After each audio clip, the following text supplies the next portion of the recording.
এর নাম arsenicum album. হ্যাঁ, আর আমাদের কাছে ডক্টর জহুরুল ইসলামের নেমোনিক মেটেরিয়া মেডিকা এবং অন্যান্য বিশেষজ্ঞদের কিছু ক্লিনিক্যাল নোট আছে, যা থেকে আমরা এর সবচেয়ে গুরুত্বপূর্ণ দিকগুলো তুলে আনব। দারুণ। তো আর্সেনিকাম অ্যালবামকে বুঝতে হলে তো এর অদ্ভুত আর পরস্পর বিরোধী লক্ষণগুলোর গভীরে যেতে হবে। ঠিক তাই, আর সেজন্যই আজকে আমরা একটা অন্যরকম পদ্ধতিতে এগোবো, একটা কুইজের মতো করে, প্রশ্নোত্তর পর্বের মাধ্যমে। আমি প্রশ্ন করব আর দেখব মূল তথ্যগুলো কত সহজে মনে করা যায়। চমৎকার আইডিয়া। মানে তথ্যের পাশাপাশি এর পেছনের কারণগুলোও বোঝা যাবে। আমাদের লক্ষ্য হলো এই প্রতিকারের মূল চরিত্রটা পরিষ্কার করে তোলা। চলুন শুরু করা যাক। বেশ, তাহলে প্রথম পর্ব সাধারণ পরিচয়। প্রথম প্রশ্ন, এটা সত্য না মিথ্যা? আর্সেনিকাম অ্যালবামের সাধারণ নাম হল হোয়াইট অক্সাইড অফ আর্সেনিক। এটা তো সত্য, হোয়াইট অক্সাইড অফ আর্সেনিক। একদম ঠিক। আচ্ছা, দ্বিতীয় প্রশ্ন, বহু নির্বাচনী। আর্সেনিকাম অ্যালবামের প্রুভার কে ছিলেন? অপশন হল ক কেন্ট, খ হ্যানিম্যান, নাকি গ ন্যাশ। এটা সহজ, অবশ্যই খ হ্যানিম্যান। সঠিক উত্তর। বেশ ভালো শুরু। ৩ নম্বর প্রশ্ন, সত্য না মিথ্যা? এই প্রতিকারের মূল বৈশিষ্ট্য হল দুর্বলতা, অস্থিরতা, উদ্বেগ এবং শরীরের শীতলতা। হ্যাঁ, এই তিনটি তো এর ভিত্তি। দুর্বলতা, অস্থিরতা আর উদ্বেগ, এটা সত্য। চমৎকার। এবার একটা গুরুত্বপূর্ণ প্রশ্ন, আর্সেনিকামের রোগের বৃদ্ধি কখন হয়? অপশনগুলো হল ক শুধু সকালে, খ শুধু সন্ধ্যায়, গ মধ্যদিবস ও মধ্যরাতে, নাকি ঘ সব সময়। এটার উত্তর হবে গ মধ্যদিবস ও মধ্যরাতে, মানে দুপুর ১টা থেকে ২টো আর মাঝরাত ১টা থেকে ২টোর মধ্যে। একদম নিখুঁত। এবার একটা মজার প্রশ্ন, প্রশ্ন নম্বর ৫, মন দিয়ে শুনবেন। সত্য না মিথ্যা? রোগীর প্রবল পিপাসা থাকে এবং সে একবারে অনেক পানি পান করে। প্রবল পিপাসা থাকে, এটা তো আমি জানি। তাহলে এটা সত্য হবে। এখানেই কিন্তু একটা টুইস্ট আছে। প্রথম অংশটা ঠিক, রোগীর প্রবল পিপাসা থাকে, কিন্তু সে কি একবারই অনেক পানি পান করে? ওহ, আচ্ছা আচ্ছা। না না, সে বারে বারে কিন্তু খুব অল্প পরিমাণে পানি পান করে। ঠিক বললাম। একদম। আর পানি পান করার পরেই কিন্তু বমি হয়ে যেতে পারে। এটাই এর অদ্ভুত বৈশিষ্ট্য। খুব ভালো। হ্যাঁ, এই বৈপরীত্যগুলোই তো আর্সেনিকামকে চিনতে সাহায্য করে। ঠিক। এবার আমরা দ্বিতীয় পর্বে যাব, এর মানসিক চিত্র নিয়ে। এর জন্য একটা নিমোনিক আছে, ফ্যাস্টিডিয়াস। তো প্রশ্ন নাম্বার ৬, সত্য বা মিথ্যা? এই নিমোনিকে এফ অক্ষরটি ফিয়ার বা ভয়কে বোঝায়। ফিয়ার, হ্যাঁ, মৃত্যু ভয়, একা থাকার ভয়, এটা সত্য। খুব ভালো। পরের প্রশ্ন, এ অক্ষরটি কিসের প্রতীক? ক অ্যাঙ্গর বা রাগ, খ অ্যাংশাস বা উৎকণ্ঠিত, নাকি গ অ্যাপ্যাথি বা উদাসীনতা। এটা হবে খ অ্যাংশাস, সে সবকিছু নিয়ে প্রচণ্ড চিন্তিত থাকে। একদম ঠিক। এবার ৮ নম্বর প্রশ্ন, আবারও সত্য বা মিথ্যা? আর্সেনিকামের রোগী একা থাকতে ভালোবাসে। সে তো খিটখিটে থাকে, মানুষের সঙ্গ হয়তো পছন্দ করে না। আমার মনে হচ্ছে এটা সত্য। না, এখানেই ভুলটা হল। ডি অক্ষরটি বোঝায় ড্রেডস সলিটিউড, অর্থাৎ রোগী একাকিত্বকে ভয় পায়। সে একা থাকতে চায় না, কারণ সে ভাবে একা থাকলে তার কিছু হয়ে গেলে কেউ দেখার থাকবে না। ও, তাই তো, ড্রেড সলিটিউড, এটা মনে থাকবে। ঠিক। পরের প্রশ্ন, আই অক্ষরটি কিসের প্রতীক? ক ইরিটেবল বা খিটখিটে মেজাজ, খ ইনডিফারেন্ট বা উদাসীন, নাকি গ দুটোই। ফাস্টিডিয়াস অনুযায়ী তো ইরিটেবল হওয়া উচিত। আমি ক ইরিটেবলের সাথে যাব। উত্তরটা ঠিক, তবে এখানে আরেকটু তথ্য আছে। ফ্যাস্টিডিয়াস নেমোনিকে আই দিয়ে ইরিটেবল বোঝানো হয়, কিন্তু আর্সেনিকামের মধ্যে ইনডিফারেন্স বা উদাসীনতাও দেখা যায়, তাই দুটোই এর চরিত্রের অংশ। কিন্তু এই নেমোনিক অনুযায়ী আপনার উত্তর সঠিক। আচ্ছা, বেশ জটিল। হ্যাঁ। ১০ নম্বর প্রশ্ন, সত্য বা মিথ্যা? রোগীর মধ্যে আত্মহত্যার প্রবণতা থাকতে পারে। এটা সত্য। এস দিয়ে সুইসাইডাল টেন্ডেন্সি বোঝানো হয়েছে, হতাশা থেকে এটা আসে। ক সবকিছু এলোমেলো করে রাখার প্রবণতা, খ অতিরিক্ত গোছানো থাকার অভ্যাস বা অর্ডারলি মেনিয়া, নাকি গ স্মৃতিশক্তি কমে যাওয়া। এটা তো খুব বিখ্যাত লক্ষণ। খ অতিরিক্ত গোছানো থাকার অভ্যাস। ঠিক। আর এই প্রশ্নের পরের প্রশ্ন সত্যমা মিথ্যা। জেমস টাইলার কেন্টের মতে ঘরের জিনিসপত্র অগোছালো থাকলে আর্সেনিকামের রোগীর ঘুম আসতে চায় না। হ্যাঁ, আমি এটা পড়েছি। দেয়ালের ছবিটা সামান্য বেঁকে থাকলেও সেই সোজা না করে ঘুমাতে পারে না। এটা সত্য। চমৎকার। এবার ভয় নিয়ে আরেকটা প্রশ্ন। রোগী মূলত কোন বিষয়টি নিয়ে সবচেয়ে বেশি ভয় পায়? ক দারিদ্রতা, খ নিরাময় অযোগ্য রোগ বা ইনকিউরেবল ডিজিজ, নাকি গ উচ্চতা? খ নিরাময় অযোগ্য রোগ। সে ভাবে তার এমন রোগ হয়েছে যা আর সারবে না। একদম। আর এই ভয়ের সাথেই পরের প্রশ্নটা জড়িত। সত্য বা মিথ্যা? রোগী মনে করে যে ওষুধ খাওয়া অর্থহীন, কারণ তার রোগ নিরাময় হবে না। হ্যাঁ, সে ডাক্তারের কাছে যাবে, ওষুধও চাইবে, কিন্তু মনে মনে বিশ্বাস করবে কোনো লাভ হবে না। এটা সত্য। শরীর পচে যাবে। এই লক্ষণের ইংরেজি কি? ক বডি উইল ডিকে, খ বডি উইল পিউট্রিফাই, নাকি গ বডি উইল ডিজলভ? এর সঠিক টার্মটা হল খ বডি উইল পিউট্রিফাই। দারুণ। মানসিক চিত্রটা আপনার বেশ ভালো মনে আছে। এবার আমরা তৃতীয় পর্বে যাব, এর নির্দেশক লক্ষণ নিয়ে। এর জন্য নেমনিক হল আর্সেনিকাম। আচ্ছা, আর্সেনিকম। হ্যাঁ। তো ১৬ নম্বর প্রশ্ন, সত্য বা মিথ্যা? আর অক্ষরটি রেসলেসনেস বা অস্থিরতাকে নির্দেশ করে। এটা তো ন্যাশের ট্রায়োর অংশ। অবশ্যই সত্য। ঠিক। এবার ১৭ নম্বর প্রশ্ন, এস দিয়ে কি বোঝানো হয়েছে? ক স্যাডনেস বা দুঃখ, খ সিভিয়ার বার্নিং বা তীব্র জ্বালা, নাকি গ স্লিপিনেস বা ঘুম ঘুম ভাব? এটা হবে খ সিভিয়ার বর্নিং, আগুনের মতো জ্বালা। ঠিক। আর এই জ্বালা প্রসঙ্গেই পরের প্রশ্ন, এবং এটা খুব গুরুত্বপূর্ণ। সত্য বা মিথ্যা? আর্সেনিকামের জ্বালাকর ব্যথা ঠান্ডা প্রয়োগে কমে যায়। জ্বালা হলে তো ঠান্ডা দিলে কমার কথা। এটা সত্য হবে। আর এখানেই আর্সেনিকামের সবচেয়ে বড় অদ্ভুত লক্ষণটা লুকিয়ে আছে। উত্তরটা হলো মিথ্যা। তাই নাকি? হ্যাঁ, আর্সেনিকামের জ্বালাকর ব্যথা গরমে বা উষ্ণতায় কমে। যদিও ভেতরে আগুন জ্বলে, কিন্তু সে গরম শেক বা গরম পানীয়তে আরাম পায়। অবিশ্বাস্য। এটা মনে রাখতে হবে। অবশ্যই। এবার ১৯ নম্বর প্রশ্ন, ই দিয়ে কি বোঝানো হয়েছে? ক ইরাপশন বা চর্মরোগ, খ এক্সাইটমেন্ট বা উত্তেজনা, নাকি গ এক্সশন বা অবসন্নতা? এক্সশন। সামান্য পরিশ্রমেও প্রচণ্ড ক্লান্ত হয়ে পড়ে। উত্তর গ। একদম। ২০ নম্বর প্রশ্ন, সত্য বা মিথ্যা? রোগীর খাবারের গন্ধ বা দৃশ্য থেকে বমি বমি ভাব বা নজিয়া হতে পারে। হ্যাঁ, ওর পাকস্থলী খুব সংবেদনশীল থাকে। এটা সত্য। খুব ভালো। পরেরটা, সি অক্ষরটি কি নির্দেশ করে? ক কোল্ডনেস বা শীতলতা, খ কমপ্লেন্স রিটার্ন অ্যানুয়ালি বা উপসর্গগুলোর বাৎসরিক পুনরাবৃত্তি, নাকি গ কাফ বা কাশি? এটা হবে খ কমপ্লেন্টস রিটার্ন অ্যানুয়ালি, মানে প্রতি বছর একই সময়ে রোগ ফিরে আসে। চমৎকার। এবার ২২ নম্বর প্রশ্ন, ত্বকের বিষয়ে সত্য বা মিথ্যা? আর্সেনিকাম রোগীর ত্বকের উদ্ভেদ বা ফুসকুড়ি আর্দ্র ও মসৃণ থাকে। ত্বকের রোগগুলো তো সাধারণত শুষ্ক হয়। আমার মনে হচ্ছে এটা মিথ্যা। ঠিক ধরেছেন, এটা মিথ্যা। এর ত্বকের ফুসকুড়ি ভঙ্গুর, আশযুক্ত এবং শুষ্ক হয়। আচ্ছা। ২৩ নম্বর প্রশ্ন, ঠান্ডা খাবার বা বাসি মাংস খেলে কোন সমস্যা হতে পারে? ক মাথা ব্যথা, খ গ্যাস্ট্রালজিয়া বা গ্যাস্ট্রালজিয়া, নাকি গ শ্বাসকষ্ট? এটা হবে খ গ্যাস্ট্রালজিয়া, মানে তীব্র পেট ব্যথা। একদম ঠিক। ২৪ নম্বর প্রশ্ন, সত্য বা মিথ্যা?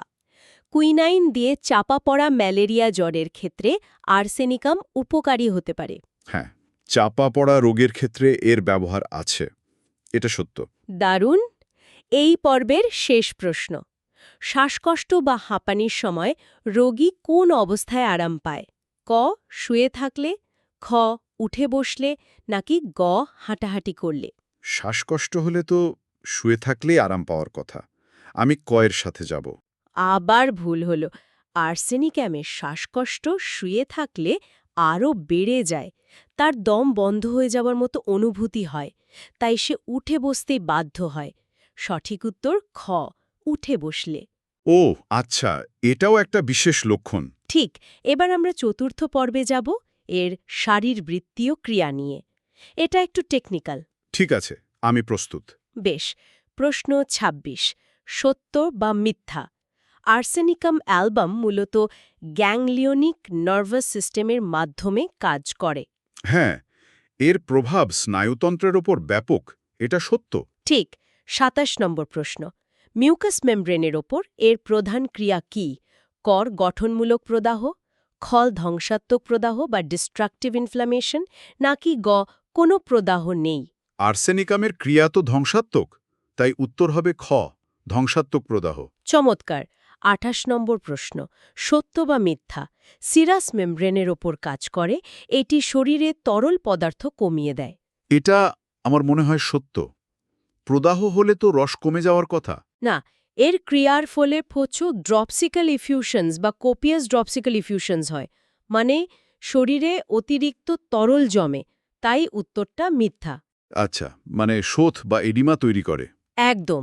২৯ নম্বর প্রশ্ন, কিডনিতে এটি কি ধরনের পরিবর্তন ঘটায়? ক, ফ্যাটি ডিজেনারেশন, খ, স্টোন ফরমেশন, গ, কোনো পরিবর্তন নেই।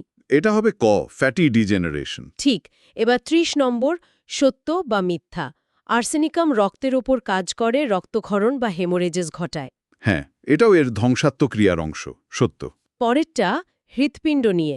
হৃৎপিণ্ডের ওপর এর প্রভাব কি? ক, হৃৎস্পন্দন বৃদ্ধি, খ, মোটর প্যারালাইসিস, গ, ভ্যালভের সমস্যা। এর প্রভাবে তো দুর্বলতা আসে, তাই উত্তর হবে খ, মোটর প্যারালাইসিস এবং ফ্যাটি ডিজেনারেশন। একদম ঠিক। ৩২ নম্বর, সত্য বা মিথ্যা? ফুসফুসের ওপর কাজ করে, এটি অ্যাজমা এবং ম্যালিগনেন্ট ক্যাটাজজ তৈরি করতে পারে। হ্যাঁ, অ্যাজমার কথা তো আগেই আলোচনা হলো, এটা সত্য। ৩৩ নম্বর, ত্বকের উপর এর ক্রিয়ার ফলে কি হতে পারে? ক, এক্সিমা, খ, গ্যাংগ্রিন, গ, দুটোই। আর্সেনিকামের ক্রিয়া খুব গভীর, তাই এটা দুটোই করতে পারে। উত্তর গ। সঠিক। ৩৪ নম্বর, সত্য বা মিথ্যা? আর্সেনিকামের বিষক্রিয়ায় কলেরা সদৃশ ডায়রিয়া এবং বমি দেখা যায়। হ্যাঁ, এর প্যাথোজেনেসিস আর পয়জনিং লক্ষণের মধ্যে অনেক মিল আছে, এটা সত্য। ৩৫, ত্বকে কি ধরনের দাগ দেখা দিতে পারে? ক, সাদা দাগ, খ, নীলচে দাগ বা একিমোসিস, গ, হলুদ দাগ। এটা হবে খ, নীলচে দাগ। একদম। ৩৬ নম্বর, সত্য বা মিথ্যা? এর প্রভাবে গ্রন্থিগুলো সংকুচিত হয়ে যায়। গ্রন্থি, আমার মনে হয় প্রদাহের কারণে ফুলে যায়, তাই এটা মিথ্যা। ঠিক ধরেছেন, গ্রন্থিগুলো ফুলে যায় এবং পুঁজ জমে। এবার একটা খুব ইন্টারেস্টিং প্রশ্ন, আবার ৩৬ নম্বর প্রশ্ন হিসেবেই ধরুন, সত্য বা মিথ্যা? এটি নিরামিষভোজীদের চেয়ে আমিষভোজীদের মধ্যে দ্রুত কাজ করে। এটা তো বেশ অদ্ভুত প্রশ্ন। আমিষভোজীদের হজম শক্তি বেশি শক্তিশালী হয়, হয়তো তাদের ওপর ধীরে কাজ করে, তাহলে নিরামিষভোজীদের ওপর দ্রুত কাজ করে। তার মানে উক্তিটি মিথ্যা। বাহ, দারুণ যুক্তি, এবং উত্তরটাও সঠিক। এটি আমিষভোজীদের চেয়ে নিরামিষভোজীদের মধ্যে দ্রুত কাজ করে। যাক, অনুমানটা কাজে লেগেছে। ৩৭ নম্বর, হাড়ের কোন অংশের প্রভাব দেখা যায়? ক, মজ্জা, খ, আবরণ বা পেরিওস্টিয়াম, গ, তরুণাস্থি। এটা হবে খ, আবরণ বা পেরিওস্টিয়াম। সেখানে ব্যথা, জ্বালা আর ফোলা হয়। ঠিক। ৩৮ নম্বর প্রশ্ন, এটা একটা ক্লাসিক প্রশ্ন, সত্য বা মিথ্যা? আর্সেনিকামের রোগী খুব গরম কাতর হয়। ওর তো শরীরে প্রচণ্ড জ্বালা থাকে, তার মানে সে গরম সহ্য করতে পারে না। গরম কাতর, সত্য। আর এখানেই সবাই ভুলটা করে। রোগীর ভেতরে আগুনের মতো জ্বালা থাকলেও সে কিন্তু চরম শীতকাতর হয়। শরীরটা বাইরে থেকে বরফের মতো ঠান্ডা থাকে, তাই সে গরম চায়। উত্তরটা হবে মিথ্যা। ওহ, এই বৈপরীত্যটা বারবার ফিরে আসছে। ঠিক। ৩৯ নম্বর, আর্সেনিকাম কোন কোন সিস্টেমের ভারসাম্য পুনরুদ্ধার করে? ক, উদ্বেগ ও অস্থিরতা, খ, জ্বালাকর ব্যথা, গ, পতন প্রবণতা এবং গ্যাস্ট্রোইন্টেস্টাইনাল প্রদাহ, নাকি ঘ, সবগুলো? একে তো নিউরোভ্যাসকুলার মেটাবলিক স্টেবিলাইজার বলা হয়, তার মানে এটা সবগুলো সিস্টেমকেই ঠিক করে। উত্তর ঘ। চমৎকার। এই পর্বের শেষ প্রশ্ন, ৪০ নম্বর, সত্য বা মিথ্যা? রোগীর বাইরে বরফের মতো শীতলতা থাকলেও ভেতরে আগুনের মতো জ্বালা অনুভূত হয়। হ্যাঁ, এইমাত্রই তো এটা নিয়ে কথা হলো। এটা আর্সেনিকামের একটা প্রধান প্যারাডক্সিক্যাল লক্ষণ, অবশ্যই সত্য। দারুণ! তাহলে আমাদের শেষ পর্বে যাওয়া যাক, রাসায়নিক বৈশিষ্ট্য ও অন্যান্য তথ্য। বেশ। প্রশ্ন ৪১। আর্সেনিকাম অ্যালবামের রাসায়নিক সূত্র কি? ক SO2, খ AS2O3 নাকি গ AH3? এটা হলো আর্সেনিক ট্রাইঅক্সাইড, মানে খ AS2O3। সঠিক। ৪২ নম্বর। সত্য বা মিথ্যা? এটি পানিতে খুব সহজে দ্রবণীয়। না, এটা তো পানিতে খুব সহজে মেশে না, এটা মিথ্যা। ঠিক, এটি পানিতে অল্প দ্রবণীয়, কিন্তু হাইড্রোক্লোরিক অ্যাসিড বা অ্যালকালিতে বেশি দ্রবণীয়। ৪৩ নম্বর। এর সক্রিয় উপাদান কি? ক আর্সেনিক অ্যাসিড, খ আর্সেনিয়াস অ্যাসিড, গ আর্সেনাইট আয়ন। এর সক্রিয় উপাদান হল খ আর্সেনিয়াস অ্যাসিড। একদম। ৪৪ নম্বর। সত্য বা মিথ্যা? শেলফিশ খাওয়ার পর চুলকানিযুক্ত আমবাদ বা হাইভস হলে আর্সেনিকাম একটি নির্দিষ্ট প্রতিকার হিসেবে কাজ করে? হ্যাঁ, ফুড পয়জনিং বা অ্যালার্জির ক্ষেত্রে এর ব্যবহার আছে, এটা সত্য। ঠিক। ৪৫ নম্বর। এর ক্রিয়াকাল কতদিন? ক ৫-১০ দিন, খ ১৫-২০ দিন, গ ৩৬-৪০ দিন। এটা একটা গভীর ক্রিয়ার ওষুধ, তাই এর ক্রিয়াকাল হবে গ ৩৬-৪০ দিন। ঠিক। ৪৬ নম্বর। এটাও মজার। সত্য বা মিথ্যা? এর একটি প্রতিকূল বা শত্রুভাবাপন্ন উপাদান হল কফি।